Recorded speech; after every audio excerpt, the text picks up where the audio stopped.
In this video, we're going to discuss how to save views from your LiDAR scan to either keep and catalog for yourself at a later date or to share with others. So as you see here, we have a LiDAR scan, and suppose that we want to look at some particular elements. So as an example here, this is a bridge end that has a precast bearing failure in the corbel. And that's pretty significant, and we might want to distribute that to our colleagues, let them know what we're looking at. So we can zoom in on it, get to the point where we are satisfied, and then click Save View over here on the top left-hand side. In doing that, this view, what we're looking at right now, will be saved.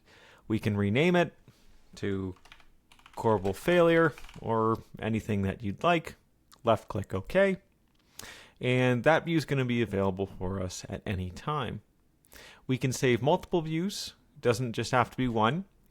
So as an example here, let's say I wanted to zoom out a bit and look at the cross section over here, maybe see what's going on with these double T's in the parking garage side of this view.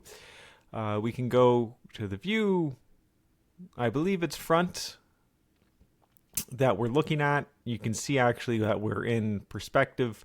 We need to get to orthographic, and we can zoom up on that now so we can see the outline of that double T.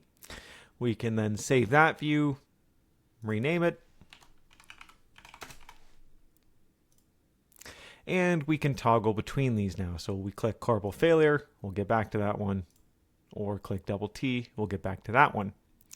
When you save this session, these views will be available for whoever loads that session.